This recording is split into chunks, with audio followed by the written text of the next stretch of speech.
In the 3rd year of our marriage, I got pregnant and Jack's beloved Mary returned to the country. When his brother asked if he still had feelings for Mary, Jack faintly smiled and said, "My wife can only be Kathy." But only I knew that when he looked into her eyes, his love far outweighed any feelings of hate. He kept her outside, overlooking any past grievances, and generously offered his network resources. But towards me, he grew tired and sighed, "Your place is secure. What else could you want?" I stopped insisting and without hesitation, I aborted the child. Later, the media reported that Jack's boss had jumped into the sea multiple times in search of a ring, but never found it. As I put down the strings, I looked up to the VIP room on the 2nd floor, a viewing area exclusively for Jack. Every time I stepped onto the opera stage for the first time, or completed a solo concert, he would be there, tall and elegant, looking at me from a distance. But this time, as the final note fell and the audience erupted in applause, that spot remained dark throughout the performance. I turned away and smiled, expressing my gratitude to the audience below. As I walked towards the backstage, a glimmer of hope still lingered within me. I asked my assistant, was he here, but left without me realizing, because I was so focused on my performance. The assistant, avoiding my hopeful eyes, replied, "Mr. Jack didn't come tonight." I lightly sighed and said nothing, holding on to the thin fabric on my dress. "Kathy, Mr. Jack never misses your performances. This time, he must have had something come up." Her words reassured me, although deep down I knew that Jack did indeed have something else to deal with. Ever since Mary returned to the country, his life seemed to have become busier and more complicated. On the day Mary returned, the news was ablaze with headlines about her, overshadowing the fact that it was our 3rd wedding anniversary. I had prepared a lot for that day, waiting until the end of the day before finally calling him. But he didn't pick up the phone. I had to resort to sending a message. "When are you coming back, Jack? Do you remember what day today is?" His reply came late, saying, "I have something tonight. Don't wait up for me." In the past, if he was late for our plans, he would always call and ask me to wait. But this time, his response lacked warmth. I looked at the message on my phone for a long time before turning it off. That day, another news article quietly made its rounds. Mary and a mysterious man. In the fan-captured video of her arrival, Mary approached a discreet black car, whose window was slightly lowered for her. A quick snapshot caught a glimpse of a man inside the car, his profile sharp and imposing. The window closed quickly, leaving Mary staring back with a pale face. The news faded almost as quickly as it had appeared, leaving speculation on the man's identity. The constant entanglement and intimacy made it clear to me I didn't need a thorough investigation to recognize Jack in the shadows. As the candlelight slowly dimmed, I sat in the dark room, eating the cake I had baked. It tasted sweet, but in my mouth, it turned bitter. I saw Mary's posters everywhere, and Mary's return had turned me into a joke. Upon returning from the theater, as we drove into the villa,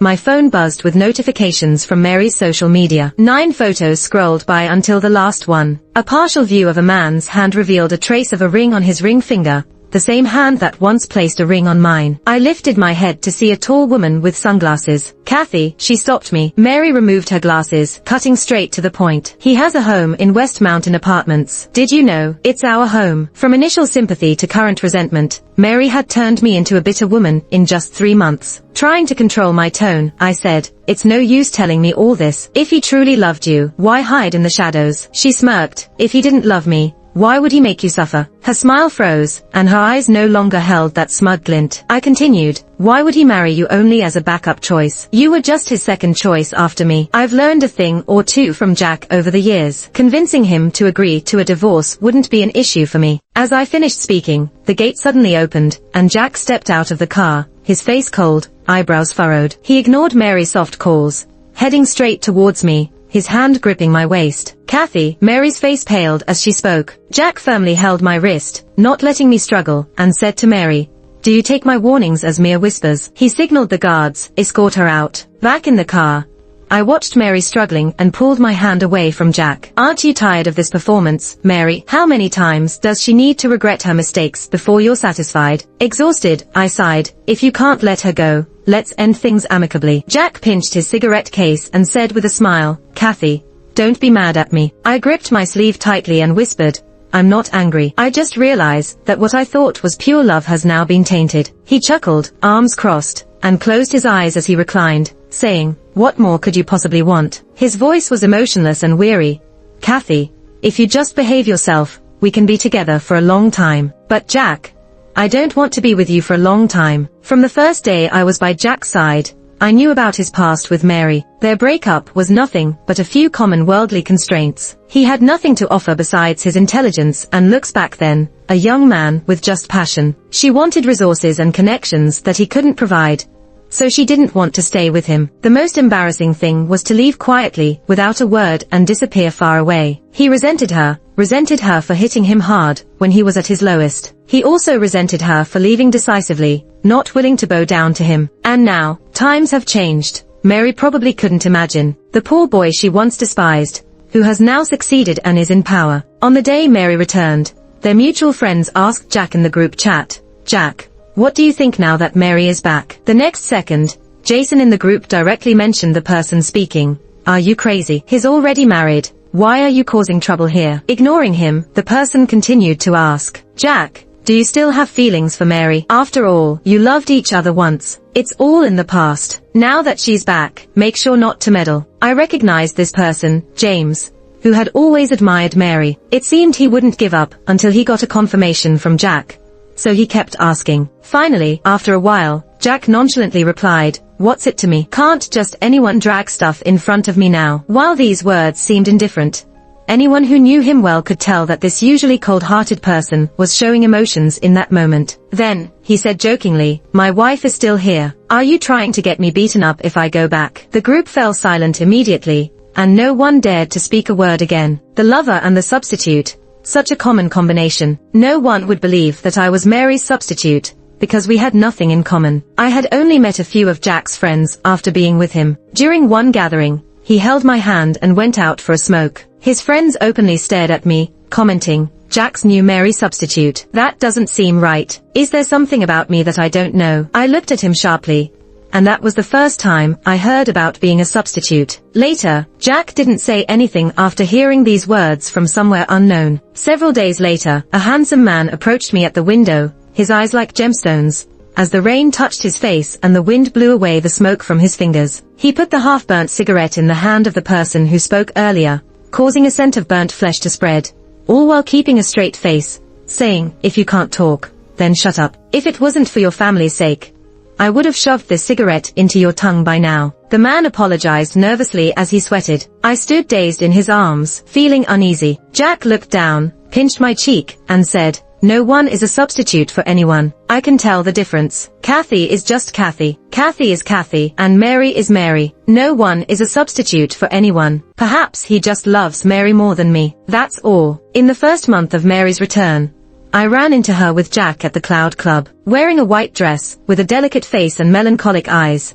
she was the former popular actress. After years of being away, she returned to only play a supporting role, smiling and serving wine. Amidst the noise and laughter, she stood fragile like a flower in the wind, evoking sympathy. Mary, to eat this meal, had no choice but to bow down. It was just a little game, a means to please the people at the table to gain favors. An ill-intentioned chuckle echoed. I looked at Jack beside me, whose jaw was tensed, and he met my eyes. He placed a hand on my waist and moved forward smoothly without a word. "James's gathering is really lively.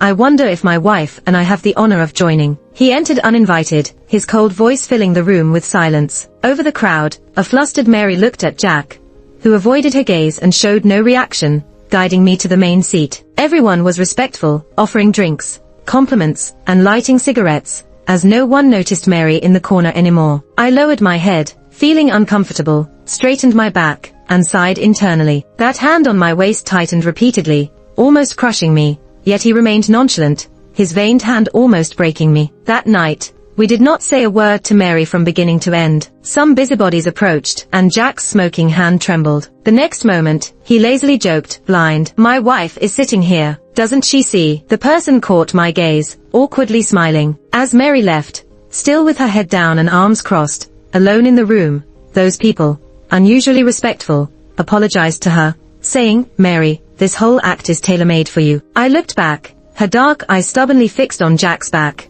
seeking an answer. The answer was glaringly obvious. He resented her, blamed her, but still stood up for her generously. He just couldn't bear to see Mary being mistreated. That night, back at the villa in the western suburb, Jack drank half-heartedly, furrowing his brows on the couch. I tried to comfort him, running my fingers over his silhouette. Reluctantly leaving him in my heart, I finally spoke after a while. Do you still have feelings for her? I'll believe you if you say no. The room was silent, but I knew he was listening. After a while, his cold eyes opened wide and pierced straight through me. He smirked, loosened his tie, tossed it aside, grabbed my chin, and pulled me closer, asking emotionlessly, is this how you love me? As I looked at his flushed eyes and pale face, before I could speak, he forcefully kissed me with a hint of rage. The tearing sound was sharp.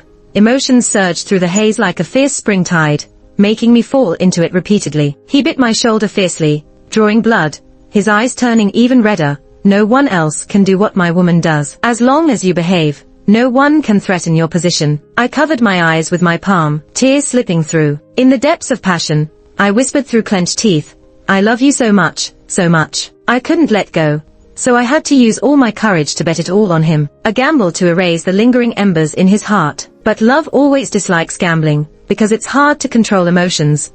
It will make you suffer until you see clearly. I thought Mary was Jack's past, but reality is cold and cruel, always finding ways to tell me. In matters of the heart, some people, once turned back, can never move forward. The second month after Mary returned, Jack went on a business trip. In the early hours of the morning, I received a call from an unknown number. It felt like a sign, so I didn't hang up. After a while, I heard a hoarse female voice asking slowly, would you divorce? There was a long silence.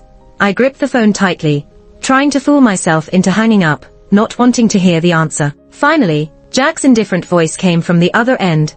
Are you even worthy? The call ended, and that night, I sat alone in the empty villa until dawn. Before Mary went abroad, I saw a message on Jack's phone from an unknown sender. You said, no matter when I turn back, you would still love me. Does that still count now? He didn't reply to her message, but everything he did told her that it still counted. Mary had been back for only 3 months when Jack personally intervened, handing her over to top broker Mindy to pave the way for her. The second opportunity, a major project assigned by the publicity department where many top stars were vying for a chance to appear, Jack effortlessly handed it to Mary. He's always generous, isn't he? When I met him at the age of 18, his eyes were filled with resentment, and by his side was a violin stained with oil. In the magnificent hotel lobby, with its affluent guests, one of them with greasy hands was hit by me, causing him to bleed. He cursed, you damn bitch, how dare you hit me? I looked up, anger flashing in my eyes.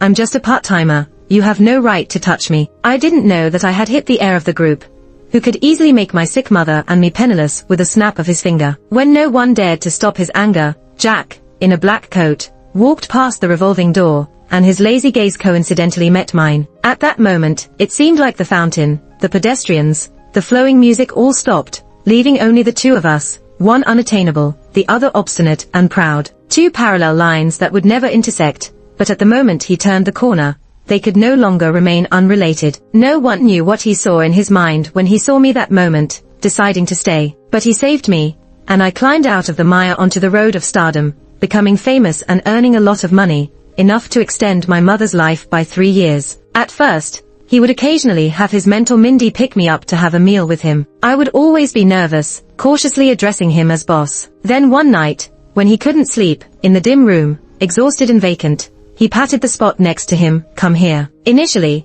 I thought he was invincible, capable of anything, until the second year when his company was ambushed by rivals, on the brink of a reorganization. Drunk, with a smile in his eyes, he casually said, if you want to leave, go ahead. I'm about to become a poor bastard again, not worth you staying. He appeared to smile, but exuded despair all over him. At that moment, he probably didn't even know he was afraid. He was afraid of being abandoned again. I lowered my head, took out a bank card from my bag and handed it to him. I sold all the properties, jewelry, and assets he had given me over the past 2 years, along with my own earnings, totaling nearly 50 million. The room was dimly lit, and the night was urging. I looked up at him and whispered softly, don't be afraid, even if I have to start over with you. His smile froze, the last of his cigarette burnt out between his fingers. After a while, he lightly tossed the card into my bag, crushed the cigarette with one hand, and grabbed my neck with the other, kissing me fiercely. The things I gave away can't be taken back. Kathy, I won't let you regret this choice right now. Later, I stayed by his side, witnessing him drinking until he bled from his stomach for entertainment. I also saw him stay up all night to plan for the next steps of the company. There was a persistent client that was hard to win over.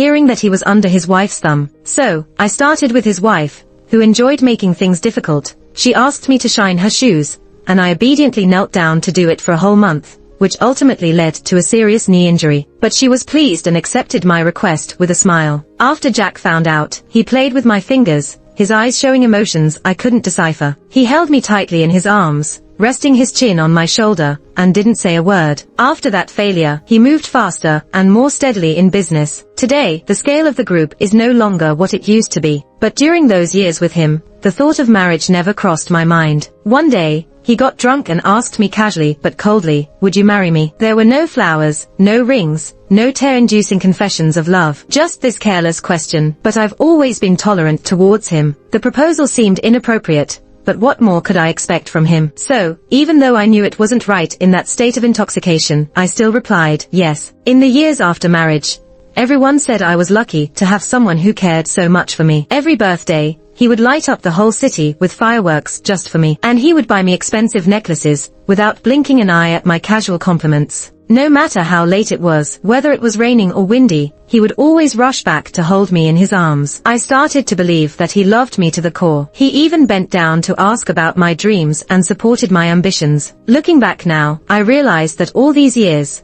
I had just been living as Kathy. On the day Mary's new play ended, I sat alone in the cold hospital chair holding a pregnancy test result. A child at a most inconvenient time. I struggled to hold back tears and tried to compose myself. Each scene in my mind was a play he had acted in. Those acts of love I thought were deep. "Kathy, have a child, and I will treat them well," he once said. Even during rough nights, he would place a cushion under me. He must have also desired a child once, but now even this child became a joke. As I returned home, I folded the pregnancy test result with 7 weeks pregnant written on it, showing a barely visible embryo slowly growing. I put the report in my bag and looked in the mirror, adjusting my hair. The reflection showed me with bright lips, arched eyebrows, and eyes like pools of water. In our closest moments, he would plant kisses on my eyes, saying how much he loved them. At Jason's birthday party, after the grand celebration, he dragged someone at the door, wearing grey pants and a simple sweatshirt, with wild and rebellious navy blue hair. He was a year younger than me and first introduced as Jack's little brother. He grabbed a handful of hair and impatiently said, "When did I tell you to call her Mary? Are you crazy? Why call her that on my birthday?" I handed him his birthday gift with a gentle smile, "Happy birthday." Instead of taking the gift as he usually would, he closed the door behind him first and then looked at me, "Kathy, you." A hint of hostility flashed in his eyes, and I calmly said, "Take me inside." The room fell silent the moment the door opened. I saw Jack sitting at the end of the sofa with a drunken demeanor, his eyes closed. Beside him, Mary was pouring water, and when she saw me, she shook, spilling water on her thin skirt with a small gasp. Someone coughed loudly, announcing my arrival, and Jack opened his eyes, nonchalantly pulling me into his arms, my wife, Kathy. He never bothered with public displays of affection. I glanced at Mary, noticing her distressed expression, and feeling a pang in my heart. Only she could push Jack to this extent. I challenged him one last time, saying, "If you ask her to leave, I'll pretend nothing happened." Mary paled, looking pitiful. He dismissed my words with a click of his tongue, showing indifference. He knew Mary despised me and made indirect provocations, but he just didn't care. Finally, I broke free from his grip, stood up, and walked away without looking back. I faintly heard Mary complaining as I left. Jason followed me out, saying, "He's not as heartless as he seems, but their relationship isn't as deep as you think." It was too early for them, and he couldn't accept how he was treated. If he truly loved Mary, couldn't he afford a plane ticket to reunite with her? But he never thought about going abroad to find her these past few years. It was Mary who took the initiative with him, which is very different from him choosing to come to you. I asked him, "What are you trying to say?" Jason's dark eyes glistened as he said, "You really love him." And I did. I smiled at him, my thoughts cleared, and my mood improved a lot, but I love myself more. The evening breeze passed through the hall, people coming and going. I waved goodbye to him. When Jason returned to the private room, almost everyone had left, leaving only the two of them. He gave Mary a cold look and said, "Aren't you leaving yet?" Mary grabbed her purse and didn't dare to stay any longer. This second-generation, rich kid was not someone to mess with. Jason grabbed Jack's tie and stared at him fiercely. "You're out of line. What do you mean by this? What do you take Kathy for? You openly cheat on her. Everyone knows about it. Have you lost your humanity?" Jack opened his eyes, gazed at him in a daze. He pushed Jason away, pulled his tie and said with a dry mouth, "What's it to you?" Jason kicked the table leg and said, "If you can't let go of Mary, you should tell Kathy. She would understand. Fulfill your love, right?" Jack chuckled. "How do you suppose I do that? Get divorced." "Jason, do you think I don't know about your feelings for Kathy? All these years you've been faithful to her. Why are you waiting for the day she divorces me?" Jason stood up, looked at him coldly. "Do you know that I knew her before you did?" Watching him walk away, Jack laughed softly and lazily. "Kathy will only be my wife in this lifetime. We can't get a divorce, Jason." The next day, there were suddenly many reports online about Jack and me. They were all saying that our marriage was in trouble, and we were currently negotiating a divorce. Not sure who leaked the news. It was detailed and convincing. Even I believed almost 80% of it. Even photos of my visit to a private hospital were taken, explaining that I was undergoing fertility treatments due to infertility issues. Amidst these reports, Mary's social media suddenly posted a vague post. "Good things are worth waiting for." For an actress, meddling in someone else's marriage could lead to ruin. She is not that reckless. Surprisingly, the company that had never intervened in any of Jack's private scandals posted a statement on their official account, quickly debunking the rumors. There will be no divorce. She is the only one in his life. The most vocal marketing accounts fell silent quickly as Jack directly shut down the companies behind them. At night, he rarely came home. His shirt was untidy, tie loose, a suit draped over his arm. Seeing me on the sofa, he sat down, spreading his legs as if nothing had happened, and cheerfully said, "Up so late, waiting for me." Cocking his head, he pondered for a moment. "I've handled all those rumors. The media nowadays just spread lies. Don't worry about it. I'm not divorcing you." I pulled my shawl closer, sank into the sofa, and whispered, "It's not a rumor." Jack absent-mindedly pinched his brow between two fingers, paused upon hearing that, and asked, puzzled, "What?" I looked at him, shrouded in dim light, my gaze tired. This man bears the relaxation and confidence from his power and worldly games. But this confidence was not innate, it was hard-earned. In his life, if love was calculated in fractions, it amounted to about 1 in 10, pitifully lacking. I pointed at the glaring documents on the table. "Jack, let's get a divorce." His thoughts seemed to slow down, and it took him a while before mechanically turning his head to me, smiling expressionlessly. "Do you want a divorce? Kathy, do you know what you're saying? Are you willing to give up your future and dreams for a divorce? You wanted to be a papa." I added for him, Paganini. The Italian Paganini violin competition's gold medal was considered the highest award in international violin artistry. My heart, which had already grown cold, throbbed with bitterness once again. How ironic. He used my dreams as leverage, yet he couldn't even recall my dreams. He sighed heavily, using his soothing tone. "Yes, Paganini. Kathy, can you bear that? Sometimes, I really want to peel open his heart and see what's inside." He thinks by now I should have moved on. Because of Mary, he detested everything foreign. He didn't want to go abroad himself, or even allow me to. But I loved him, tolerated his unreasonable demands. Because I loved him, I willingly halted the steps towards my dream. To this day, he never considered that he hindered my progress, but he always believed I needed more time. I smiled and said, word by word, "No, Jack, I don't want you either." The hall fell silent, as if time had stopped. Jack lowered his head. The silver-grey lighter flickered several times without igniting, until the final flick finally lit the cigarette. Through the hazy smoke, he looked at me with a deep gaze, fiddling with the lighter in his hand ceaselessly. "Is it worth it, Kathy?" He seemed genuinely puzzled. Mary to me was a triviality. She couldn't shake your position in my life. Every word he said about Mary was disdainful. I asked him, "You said you hate her, want to take revenge on her. What kind of revenge is that? Can't see her being bullied, stand up for her. You retaliate against her, but do you remember her dreams, her acting aspirations, her desire to become a leading lady? You fought tooth and nail to provide her resources, to push her into the limelight. Are you compensating her, or are you compensating for the abandoned you from the past? Can you tell the difference?" I wiped away the tears on my face, unwilling to say more. Jack remained silent, looking at me, then reached out to tear up the divorce agreement. "Kathy, I won't divorce you. You look very pale. Take a rest early, we'll talk when you calm down." It was rare for him to show concern for my well-being. I reached out and touched my belly, took a deep breath. I placed the pregnancy test report in front of him. Jack's pupils visibly dilated. He even seemed to hold his breath for a moment. He was somewhat incredulous, his right hand covering mine, his eyes filled with surprise. "Why didn't you say earlier?" "We're not prepared at all. The doctor wasn't even around. I'll have a medical team follow you, and we'll need a couple more housekeepers to take care of your nutrition." He was a bit flustered, I looked at his surprised and panicked expression, suddenly overwhelmed with sorrow, tears falling one after another. It's too late, it's no use. Do you like it? Tears brimming, I smiled at him, like a calm lunatic. I've had it aborted. You're not worth me having a child for, Jack. Are you out of your mind? He snapped back incredulously, kicking the table hard. He bent down, fire burning in his eyes, gripping my jaw, his eye corners turning red. Kathy, what have you done? That was our child. You got rid of him. I was too exhausted.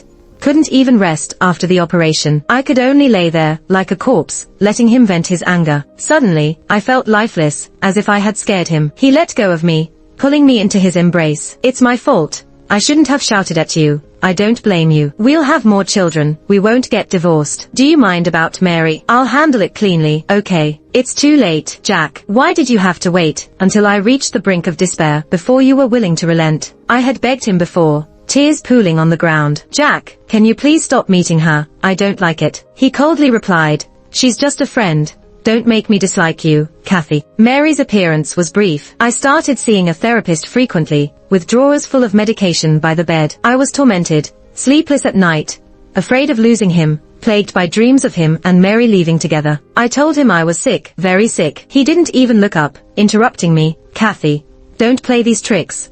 I don't have the time to soothe you now. I bit his shoulder hard, until the taste of blood spread, despairingly calm, barely audible.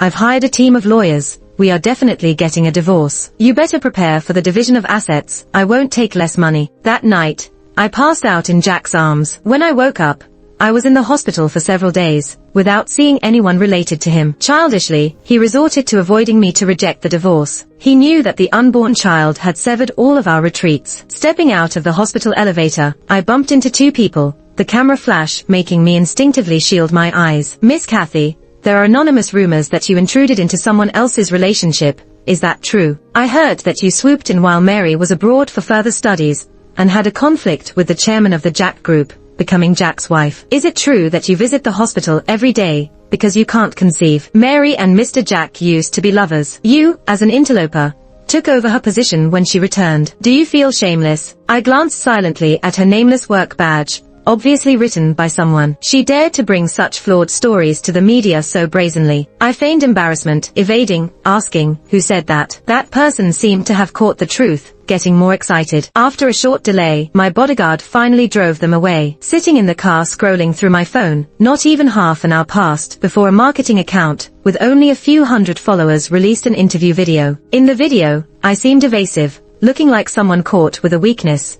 too scared to face it. In just a few minutes, Mary's fans flooded the comment section, defending her, feeling indignant for her. If it wasn't for this woman sticking her nose in, Mary and that big shot would have lived happily ever after. I heard Mary doesn't need to socialize in the industry, so the big shot can't get over her, quietly supporting her from behind. As long as you turn back, I'll still love you so much. He'll take care of you for a lifetime. Man, that woman is shameless. I really can't stand these bitches who pick up leftovers everywhere. Look at how she plays the violin, obviously good at seducing men. I recorded the social media platforms and the video, sending them to my lawyers. Initially, I just wanted a quiet divorce, but Jack's tough stance made it challenging. There's a pillow for every nap. The knife Mary gifted me, I'll have to use it to honor her. 2 days later, I was invited to attend a charity yacht auction, and coincidentally met Mary. She seemed to have gone through something, looking much more haggard. I skillfully greeted a few wealthy ladies. Mary stood beside me with a drink. She got straight to the point, holding up her glass.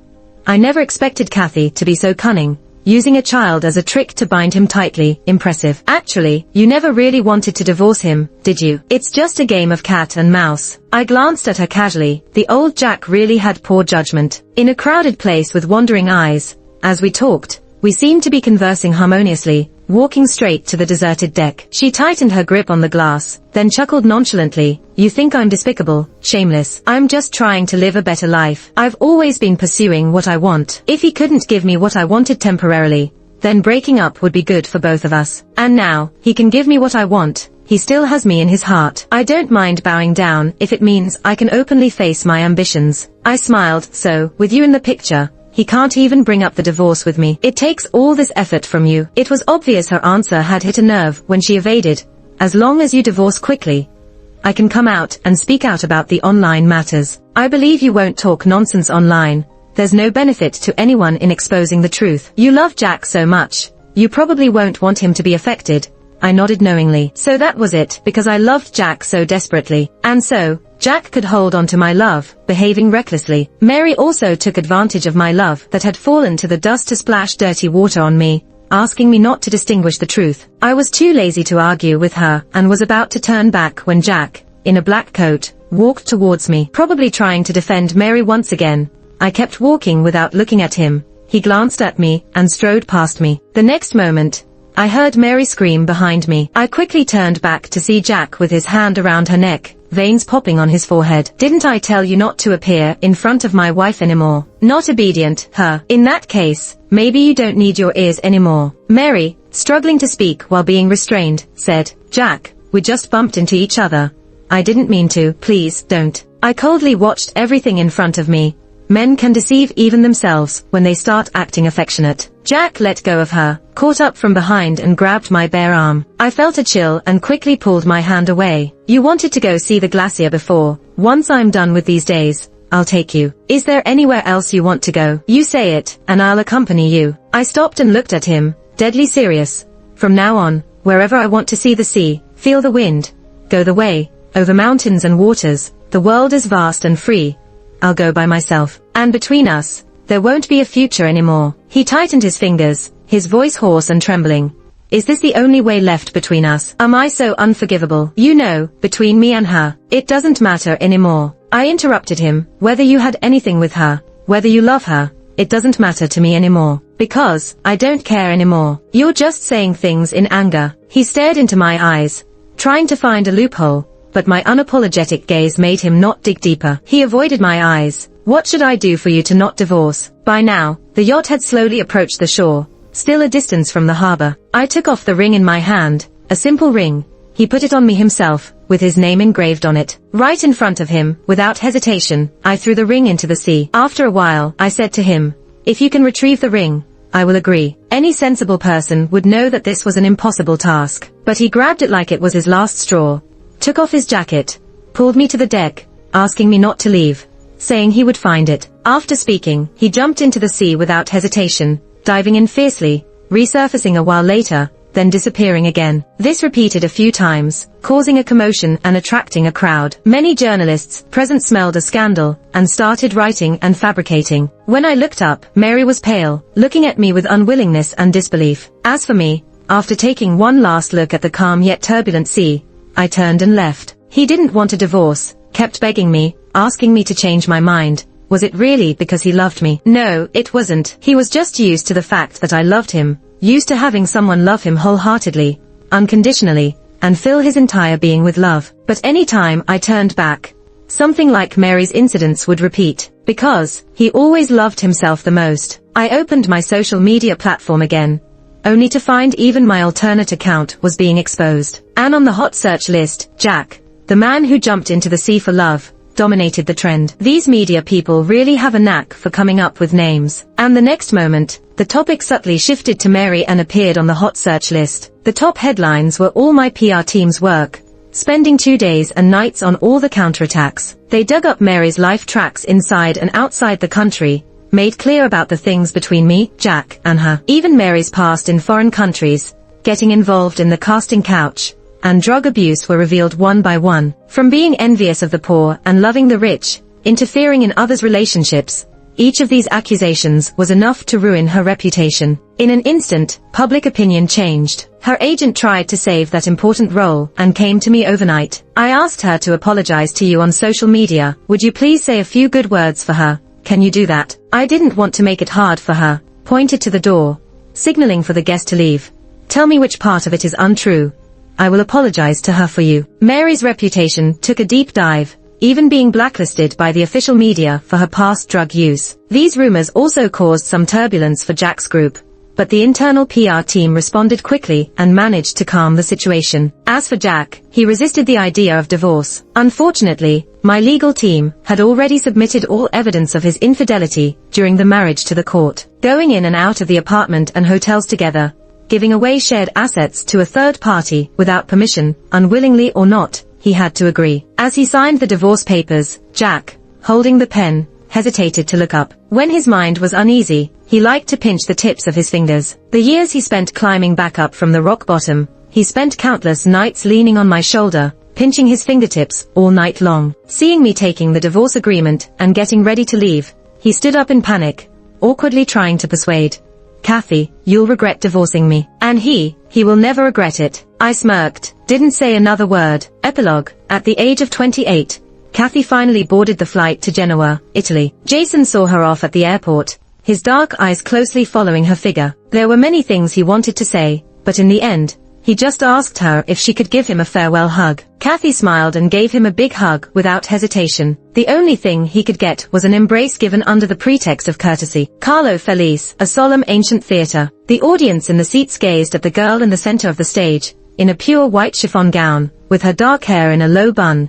She looked like a princess from a distant and mysterious east. As the bow touched the strings and the melodious notes flowed, sometimes like running water, sometimes like a spring breeze, almost immersing people in it. The Eastern man sitting in the audience, with a stern face and a cold demeanor, watched her without blinking. When Jack found out she was going abroad, he followed her without hesitation. Only at this moment did he realize that he had once choked the bloom of a flower. Thunderous applause erupted, the whole world applauding her bloom. He finally heard them call her the daughter of Paganini. She was the only woman to receive this honor so far. Only now did he see how close she was to her dream. Jack didn't dare to think further, perhaps only he would regret. After the performance, he rushed to the backstage, but Kathy was already gone. He tried all his local connections, but she seemed to have vanished suddenly. Jack realized he couldn't find Kathy and started to panic. After staying in Italy for a whole month, he had to return home. He pressed Jason for Kathy's whereabouts, but obviously, he wouldn't say. He just said, "Serves you right." Yes, he served it right. For the next several years, Jack never saw Kathy again, but her footprints spread worldwide, from the Golden Hall in Vienna to the Lincoln Center in New York, and the Royal Opera House in London. She and her piano traveled the world. Yet she always intentionally avoided him, often leaving for the next place before he arrived. Until that day when his emissary brought the news that Kathy was in Palau. He saw her hair had been cut short, her skin tanned, and she smiled more. She looked at him, devoid of resentment or nostalgia. Jack was unwilling to accept it, wanting her to still love him, until he saw that ring. He raised his hand and tapped on the ring on her ring finger, not the ring they used to have. His eyes almost welled up with tears as he stubbornly asked, "Why are you wearing the ring here?" Kathy looked at him, smiled, and remained silent. Jack walked away, his figure lonely, his back slightly drooping. Maybe he wouldn't try to find her again. Kathy sighed, taking off the ring and putting it in her pocket absent-mindedly. She thought, perhaps she wouldn't need to avoid him on purpose anymore. In the following years, Jack indeed never deliberately sought news of Kathy. No one knew when he discovered the pile of medicines in Kathy's bedside drawer. No one knew the emotions he felt when he saw those medicines. Only later, the one taking the medication became him. Apart from medication, he could only numb himself with work and alcohol, often staying in the office late into the night. So his business empire grew, but felt emptier. Until one day, he was hospitalized for sudden hematemesis, and his private doctor gave him a report, diagnosing him with advanced liver cancer. He flicked the report, suddenly laughing. Dr. Richard, with a thick accent, solemnly said, "We will do our best to extend your life, as long as you actively cooperate with the treatment." The ward was a suite on the top floor of the hospital. Jack leaned against the bed, looking out of the French windows, the spring sunshine outside, and the geese flying by without a trace. He didn't reply to the doctor. Instead, he asked his assistant beside him, "Where is she now?" The assistant had been with him for many years, but when he asked about her, the assistant immediately replied, "In a city south of California." Jack picked up the notebook from the bedside, working on the remaining tasks while telling him, "Prepare the helicopter, we're flying to California in 2 hours." Dr. Richard frowned. He knew his boss had once had a wife he deeply loved, and this her was that lady he deeply loved. But he still found it hard to understand. "You are not fit to fly now. You must accept treatment immediately, or you will die soon." Jack looked up at him and smiled. "She's always on the move. I'm afraid that in a little while, I won't even be able to get out of bed. I have to go see her one last time to be at peace." When the plane entered California, it was already late at night. Jack closed his eyes, clearly exhausted, but the pain in his body made him unusually alert. With this clarity, he slowly mulled over in his mind, thinking about what to say as soon as he saw her. Or maybe, just a look would suffice, no need for words. The quiet cabin suddenly shook, and everyone was caught off guard. Jack opened his eyes, gripping the armrest tightly, staring out the porthole, looking in the direction where Kathy was. At that moment, he suddenly realized he had something he really wanted to say to her. Kathy had been staying in a small town in California at the time. Her landlord was an elderly grandmother who liked to turn up the volume of the radio every morning. As she walked downstairs, she faintly heard the radio reporting that a private helicopter from Shanghai, China, had crashed in California. Kathy suddenly stopped in her tracks. The words Shanghai, China kept appearing in her mind. She sighed, realizing that accidents and tomorrow never know which will come first. At that moment, after being away from her homeland for many years, she suddenly wanted to go back to Shanghai, back to the land where she grew up. Then her phone rang, and a message popped up. Around 5:12 local time, the well-known entrepreneur Mr. Jack, on a private helicopter heading to California, unfortunately crashed. As of 10 a.m. local time, no survivors have been found. Kathy sat down slowly on the staircase, clutching her phone, a hot tear falling onto it. She wiped away the tear, then turned to look out the window. The California sky held onto the memories of the departed.